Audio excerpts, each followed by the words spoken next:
सपा में तो अभी 25-26 सांसद टूटने को तैयार बैठे, हम लोग तोड़ ही नहीं रहे हैं। हम लोग तो 27 में जानते हुए अपने आप ही टूट के चले जाएंगे।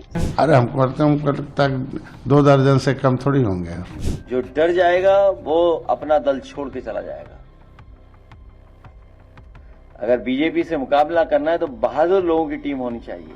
बंगाल चुनाव नतीजों के बाद ही देश का राजनीतिक माहौल या फिर यूं कह लें कि मौसम कुछ बदल सा गया है। Brought to you by Sharda University, where the software engineer meets the talented photographer. The world comes together at Sharda University. 15 सालों से जो ममता बनर्जी की बंगाल में सरकार थी, जैसे ही टीएमसी की हार हुई, उनकी पार्टी के 20 लोकसभा सांसदों ने एक अलग गुट बना लिया। लोकसभा के अध्यक्ष से मिले और कहा कि अब हमारे अलग बैठने का इंतजाम कर दीजिए और हम एक नई पार्टी में विलय करेंगे, जिसका नाम तक कोई नहीं जानते थे लोग, एनसीपीआई। और फिर उसके बाद एक नया ऑपरेशन शुरू हुआ, ऑपरेशन टाइगर। उद्धव ठाकरे के शिवसेना के 9 में से 6 सांसदों ने एक अलग गुट बना लिया है और उन्होंने भी लोकसभा में अपने लिए अलग बैठने के इंतजाम की मांग की है। और इन सब के बीच में एक मांग आई है और एक जानकारी आई है, और वो जानकारी दी यूपी सरकार के सीनियर मंत्री और सुहेलदेव समाज पार्टी के अध्यक्ष ओम प्रकाश राजभर ने कि समाजवादी पार्टी भी टूट की तरफ है। उन्होंने जैसे ही कहा, जैसे लगा कि मधुमक्खी के खत्ते में एक तरीके से उन्होंने हाथ डाल दिया हो। एक और सहयोगी पार्टी निषाद पार्टी के अध्यक्ष संजय निषाद भी कह रहे हैं कि करीब 2 दर्जन जो लोग हैं समाजवादी पार्टी के लोकसभा के सांसद, वो संपर्क में हैं। यूपी के डिप्टी सीएम केशव प्रसाद मौर्य ने भी कहना शुरू किया कि 25 से 30 सांसद जो हैं समाजवादी पार्टी के टूटने की तरफ हैं। आपको बता दें कि समाजवादी पार्टी के लोकसभा में 37 सांसद हैं। तो अचानक से ये सब बातें कहां से आ रही हैं? जबकि दूसरी तरफ से अखिलेश यादव, रामगोपाल यादव, शिवपाल यादव, पूरी पार्टी और परिवार इसमें जुट गई है कि भाई ये सब एक सगुफा है, बाद बाकी कुछ नहीं, हवा का बुलबुला है। तो अब जान ही लेते हैं जिन्होंने ये सुरा छोड़ा ओम प्रकाश राजभर जी से कि आखिर ये पूरा मामला है क्या। राजभर जी, ये बात कहां से उठी? ये बात उठी है जब राम गोपाल जी ने चिट्ठी माननीय अमित शाह जी, गृह मंत्री भारत सरकार को दी है और वहीं से बात उठी है। एक तरफ समाजवादी पार्टी के लोग कहते हैं कि भाजपा से हमारा 36 का आंकड़ा है और दूसरी तरफ 63 का आंकड़ा दिखाते हैं।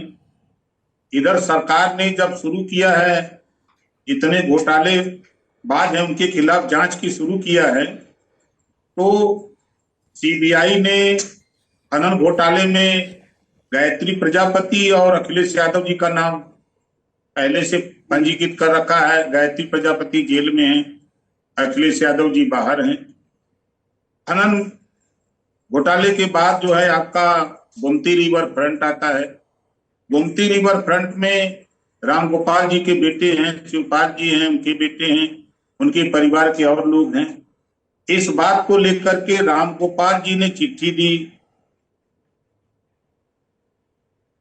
माननीय अमित शाह जी को कि हमारा जान बचाए रखिए, आपको जरूरत है जितने सांसदों की, ये सूची है, इस सूची से आप उनको बुला लेंगे, वो आपके साथ आ जाएंगे, हमें कोई दिक्कत नहीं। मैं यहां से 2 बातें जानना चाहता हूं ओम प्रकाश जी कि पहली बात कि ये जो चिट्ठी की बात का आप जिक्र कर रहे हैं, वो एक पुरानी तस्वीर और वीडियो है लोकसभा के प्रांगण का, संसद परिसर का है, जिसमें रामगोपाल यादव और अमित शाह बात करते नजर आ रहे हैं। दूसरी जो एक बात आप कह रहे हैं कि क्या आपको लगता है कि आप जो कह रहे हैं रामगोपाल यादव वही हैं जो काकोली घोष दस्तीदार टीएमसी में हैं, यानी घर का विभीषण वाली बात कह रहे हैं? और फिर दूसरी बात आप कह रहे हैं मुकदमा है, तो यही तो आरोप लगती है कि ईडी और सीबीआई जैसे संस्थाओं का इस्तेमाल करके पार्टी तोड़ी जाती है। शायद याद होगा आपको कि जब प्रगतिशील समाजवादी पार्टी बना करके शिवपाल जी घूम रहे थे, उस समय शिवपाल जी रामगोपाल जी को विभीषण का नाम देते थे और ये कहते थे, उनके नाम कई नाम बताया करते थे और वो कहते थे कि वो आदमी जो है, और शिवपाल जी खुद कहते थे कि अब समाजवादी पार्टी में शराब माफिया आ गए हैं, चोरी चक्के आ गए हैं, अब ये पार्टी नहीं रहेगी, है ना, ये पार्टी चलेगी। ये शिवपाल जी के बयान है, मेरे बयान नहीं है। जिसका वीडियो कहिए तो अभी मैं आपको 5 मिनट के अंदर उपलब्ध करा दूंगा। नहीं, वीडियो तब का है ना जब शिवपाल जी समाजवादी पार्टी में नहीं थे। आज तो शिवपाल जी आपके बारे में कह रहे हैं कि मैं अगर प्रचार करने चला गया राजभर जी के इलाके में तो विधानसभा का मुंह भी नहीं देख पाएंगे ओम प्रकाश राजभर, ये शिवपाल जी ने अभी कहा। नहीं, उस देखिए शिवपाल जी निश्चित है कि हम तो कहते हैं कि शिवपाल जी आके लड़ लेते तो अच्छा होता, और नहीं तो अखिलेश जी को लड़ा देते हमारे खिलाफ, तो समझ में आ जाता। दोनों लोगों में किसी को आना चाहिए जहूराबाद लड़ने के लिए। ये वाली जो बात आप कह रहे हैं, लोग कह रहे हैं कि ये जो राम मंदिर में ये जो दान चोरी हुआ उससे ध्यान भटक जाए तो ओम प्रकाश राजभर एक सगुफा ले आए कि समाजवादी पार्टी टूट रही। कहां टूट रही है? किस सांसद का नाम आया? कौन नाखुश है? किसी ने कुछ बोला क्या अखिलेश यादव के खिलाफ? अखिलेश यादव जी ने खुद कल कहा है कि भारतीय जनता पार्टी ने हमारे विधायक और एमएलसी को राज्यसभा के चुनाव में तोड़ा। जो हमारे कमजोर लोग होंगे वे टूट सकते हैं, जो मजबूत हैं वो हमारे साथ रहेंगे। कल ये अखिलेश जी का बयान है, आज अखबार में छपा हुआ है, वो खबर भी छपी है। तो आप तो जिसके लिए कह रहे थे कि जो अगवा होगा बागी इलाके का, अपने इशारों में सनातन पांडे जो बलिया से लोकसभा के सांसद का जिक्र किया कि वो अगुवाई करेंगे, मतलब बागी गुट का, वो तो कह रहे हैं कि भैया हम तो सिपाही हैं अखिलेश यादव के, थे हैं और रहेंगे। अरे वो तो ये भी कह रहे हैं कि भगवान हमको बचाएं कि हम दल ना बदल पाएंगे। ये भी उन्होंने ट्वीट किया हुआ है, हमने ट्वीट पढ़ा है उनका। वो तो ये भी कह रहे हैं कि भगवान हमको बचाएं, हम दूसरी पार्टी में न जा पाएंगे। राम गोपाल जी भी आपकी बात पर कह रहे हैं कि भैया ये क्या बेवकूफ़ी की बात है, मैं उनकी बातों को गंभीरता से नहीं लेता। सब लोग यही कह रहे हैं। राजीव राय आपकी बात को कह रहे हैं कि आपको बकबकाटिस की बीमारी है। मतलब है क्या पूरा मामला? राजीव राय, चूंकि सच कड़वा होता है, राजीव राय जिन यादवों ने वोट दे करके उनको सांसद बनाया उन्हीं का जमीन कब्जा कर रहे हैं राजीव राय। ये बात उनको बुरी लग रही है कि ऐसे क्यों बोल रहे हैं ओम प्रकाश राजभर। वो खुद आकर के प्रेस वार्ता करके बता रहा है, खुद वो बाइट दे करके वो बता रहा है कि हमारी जमीन, हमने जिनको वोट दे के सांसद बनाया वो सांसद हमारी जमीन कब्जा कर रहे हैं। ये बात तो खुद वो बता रहा है, इससे वो घबराए हुए हैं। तो अचानक से कहां से बात आई? सब लोग आप लोग बोलने लगे, आप, केशव प्रसाद मौर्य, संजय निषाद जी, ये क्या मामला क्या है? ये आप लोग को टास्क दिया गया क्या? अच्छा, मान लिया कि हम गलत हैं। माननीय केशव प्रसाद मौर्य जी ने जो बयान दिया है वो भी गलत है, और राम गोपाल जी ने जो चिट्ठी दिया है वो भी गलत है। वो चिट्ठी आपने देखी है क्या? चीजें गलत है, खाली वही लोग सही हैं। नहीं, उस चिट्ठी को आपने देखा है क्या? राम गोपाल यादव की चिट्ठी को, उसमें क्या था? बिल्कुल नहीं देखा, अभी वीडियो दिखाऊं आपको? नहीं, उसमें वीडियो दिखाऊं आपको देते समय चिट्ठी? नहीं, उसमें क्या लिखा? उसमें ये थोड़ा ही लिखा है कि आप जो बता रहे हैं।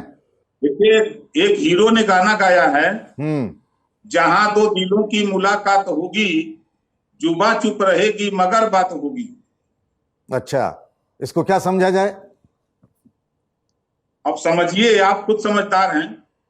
मैं वही एक बात मैं आपसे जानना चाह रहा था कि ये सब बातें अचानक से 2 दिन पहले यानी कल क्यों शुरू हुई? इसकी क्या कोई वजह है?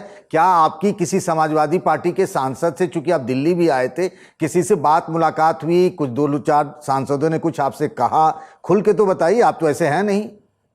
जैसे आप बताते हैं ना कि सूत्रों के हवाले से खबर है, हाँ, उसी तरह हमारे यहाँ भी सूत्रों के हवाले से खबर है, दिल्ली से खबर है।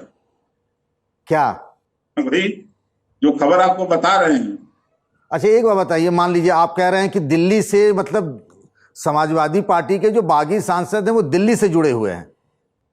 आपने लोकसभा का सीन देखा होगा, जब देश के प्रधानमंत्री माननीय नरेंद्र मोदी जी ने लोकसभा के अंदर बोलते हुए ये कहा कि कभी कभी हमारी मदद अखिलेश यादव कर देते हैं, तो वो खिलखिला के हंस करके हाथ जोड़ के उसका समर्थन कर दिए। आपने देखा होगा। वो बात तो अलग है। तो मुलायम सिंह यादव ने भी कहा था कि भाई शुभकामनाएं दी थी नरेंद्र मोदी को चुनाव जीतने की, वो मतलब संबंधों का जिक्र करते हुए कह दिया था। वो बात अलग होती है ना। इसका मतलब ये थोड़े कि पार्टी के सांसद वो दे देंगे, भेज देंगे। नहीं, बात कैसे अलग है? वो बात जैसे शपथ समारोह में माननीय मुलायम सिंह जी ने माननीय प्रधानमंत्री जी से क्या कहा कि ये बेटा है, इसके जरा ध्यान रखिएगा, इसको बचाए रखिएगा। यही ने कहा होगा कि वो क्या कहा हो, पार्टी में ज्वाइन करा लीजिए। तो मतलब आप कह रहे हैं कि जिन पर मुकदमा है, कोई जांच चल रही है, ऐसे समाजवादी पार्टी के सांसद कभी भी बीजेपी की तरफ जा सकते हैं, मतलब पार्टी छोड़ सकते हैं। 100%। तो जैसे उधर अपना जान बचाएंगे कि अखिलेश का जान बचाएंगे। अच्छा, मतलब वो अखिलेश जी का साथ छोड़ देंगे। अब मैं एक चीज जानना चाहता हूं, मान लीजिए आपने कैसी सोची हुई है, तो जैसे महाराष्ट्र में हुआ कि वे बीजेपी की तरफ नहीं जाएंगे, उद्धव ठाकरे के बागी सांसद वो जा रहे हैं एकनाथ शिंदे की तरफ, तो क्या आपसे कोई भी बातचीत हुई है कि समाजवादी पार्टी के ये सांसद हैं और ये आपकी तरफ जाएंगे सुहेलदेव समाज पार्टी में? साथ नहीं आएंगे, मेरे पास नहीं आएंगे, दूसरे अपना एक दल है उसी के साथ अपना वो लोग भी कुल बना लेंगे। कौन सा दल है वो? अब हम कुल नहीं बताएंगे आज। मतलब जैसे टीएमसी के लोगों ने अपना एक दल चुन लिया, हाँ, जिसका सेना ने चुन लिया, उसी तरह वो लोग भी एक अपना दल चुन लेंगे जो उनके पसंद का होगा। मतलब आपकी बात जो है उसको हवा में ना लिया जाए। आप ये कह रहे हैं जैसा समाजवादी पार्टी के लोग कह रहे हैं, कांग्रेस कह रहे हैं कि राजभर जी हैं ये ऐसे ही बोलते रहते हैं, इनके बोलने का कोई मतलब नहीं है। मैं 2 प्रमाण देता हूं लोगों की बात का। मैं अखिलेश जी के साथ था तो मैंने आपसे भी कहा था कि भारतीय जनता पार्टी से विधायक और मंत्री आ रहे हैं तो उनको करके दिखाया। राज्यसभा के चुनाव में भी हमने पहले कहा था, वो आपके सामने प्रमाण रहा है। ठीक उसी तरह का आपको मिलेगा, आप देखते जाइएगा। कुछ समय सीमा भी है मौसम बदलने का? वो जौने दिन तारीख उन लोगों की तय हो जाएगी, सब लोग इकट्ठे चले जाएंगे गोल बना के। अच्छा, मतलब ऑपरेशन शुरू हो चुका है? ऑपरेशन चालू है। ऑपरेशन चालू है। बहुत बहुत धन्यवाद राजभर जी, बहुत बहुत धन्यवाद। Thank you. ओम प्रकाश राजभर, संजय निषाद, केशव प्रसाद मौर्य इत्यादि। क्या यह किसी तरीके का प्रयोग है जिसकी पटकथा शायद दिल्ली से लिखी गई हो? आखिर अचानक से बीजेपी और उसके सहयोगी दलों के नेता समाजवादी पार्टी में टूट की बात और व्याख्या क्यों और कैसे करने लगे हैं? कोई सांसदों की संख्या 30 बता रहा, कोई दर्जन में हिसाब लगा रहा। एक और हिसाब यह भी है कि समाजवादी पार्टी के लोकसभा में 37 सांसद हैं। यानी टूट को संवैधानिक तौर पर ठीक दिखाने के लिए कम से कम 25 सांसदों की जरूरत होगी। मतलब 2/3 वाला मैजिक नंबर। 8 महीने बाद ही यूपी में विधानसभा के चुनाव होने हैं। बीते लोकसभा चुनाव में बीजेपी के मुकाबले समाजवादी पार्टी के बेहतर प्रदर्शन के बाद टूट के आसार कम ही लग रहे हैं। वैसे लोकसभा चुनाव में अच्छा और विधानसभा चुनाव में खराब नतीजे लाने वाली उद्धव ठाकरे की पार्टी का हाल जो है वो आप सबके सामने है। लोकतंत्र का उत्सव चल रहा है। सांसदों का अपने नेता और अपनी पार्टी से मोहभंग होने लगा है, हो रहा है। कारण सभी के अपने अपने हैं। सेवा और मेवा का भी एक धर्म है। एक हाथ से सेवा और दूसरे हाथ से मेवा। कम को आप अधिक ही समझिए। उद्धव ठाकरे की पार्टी से अलग हुए सभी 6 सांसदों को 24 घंटे भी नहीं बीते देवेंद्र फडणवीस की सरकार ने Y+ वाली सिक्योरिटी दे दी। यूपी में तो वैसे भी गनर रखने के लिए मारामारी मची रहती है। माननीयों के लिए इससे बेहतर स्टेटस सिंबल शायद ही कोई दूसरा हो। समाजवादी पार्टी के सांसद क्या करेंगे क्या नहीं करेंगे ये तो वही बेहतर बता सकते हैं। पर अखिलेश यादव का टेंशन तो जरूर बढ़ ही गया। आपको क्या लगता है बताइएगा कमेंट बॉक्स में। राजधानी में आज के लिए बस इतना ही। इस वीडियो को बनाया साथी शुभम तिवारी ने। बाकी खबरों के लिए बने रहिए द लल्लन टॉप के साथ।